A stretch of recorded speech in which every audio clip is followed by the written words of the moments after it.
This is a Masquerade Beats and Books audio production. I'm addicted. Yeah. Where did you guys get your start in music? And how'd you meet?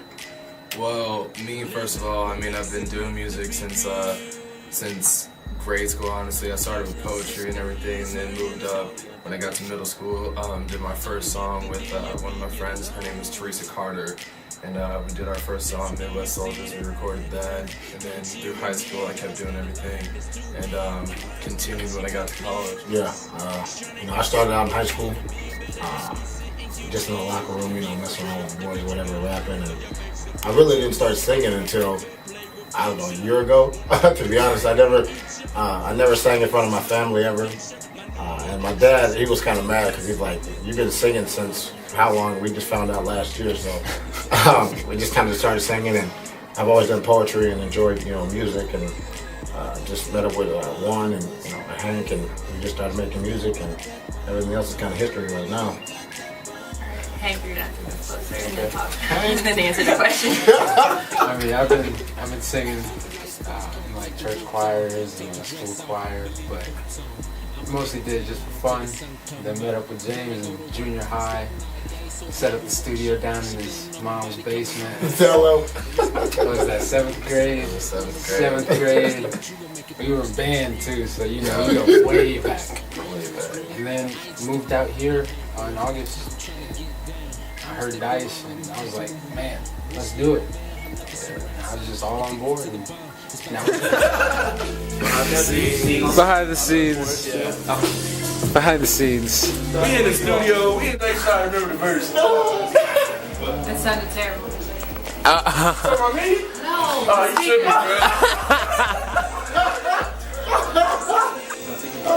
Yeah, I've never smelled the hood because I don't really sing like that. Unstable as a unit. Damn. I was always out there trying to tell everybody I was friends with, hey, we have this music, you guys need to listen to it. And nobody really took hold of it. But then, he's always been my best friend. So one day I sat him down and I was like, hey, listen to this cat Dice, he has skills. And he actually listened to him and he was like, wow, that's cool. I know we have some just messing around tracks that we've done before. And it's whatever, but I can see something in him. And honestly, I see something in Dice too, which he makes me step my music game up a lot. So I kind of feel like, as a whole, we kind of make each other what we are right now. And I think just like they say, I bring their level up. Well, to be honest, when I first met them, I was like, I don't know if I can do it on their level, because what I was doing, I started out with 21 shots, and y'all don't even know about that song. But shout out to T2C, Big Rod Williams, man, number 75, because we made that song 2 years ago, and everybody was feeling it. So here we are. We're about to finally make some moves. We got some really good connections out in New York, and God willing, it's going to take off here pretty quick. We're live in the bathroom. It's your boy Dice. Welcome to the beginning.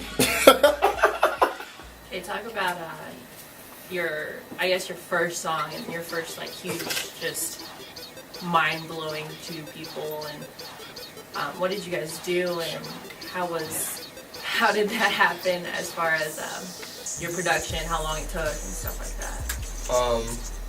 Our very first track that everybody caught notice to was Foreplay, actually.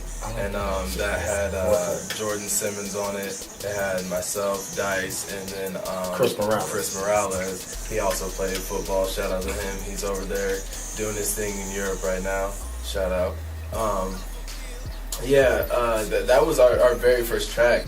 And we just sat down. I had got a beat. We listened to it. We all liked it.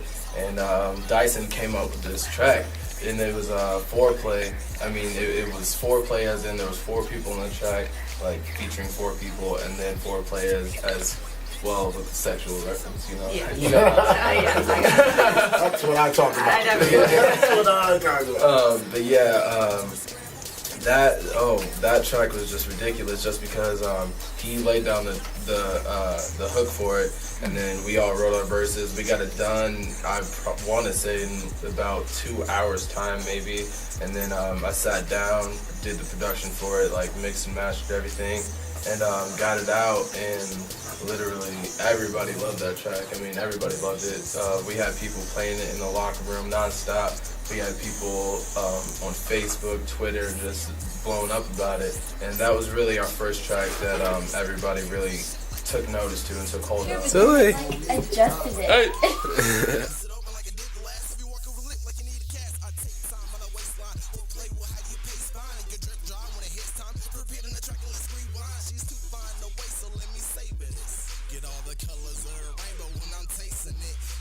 Tell me, boy, no, I don't need no man fine. 'Cause for commitment, baby.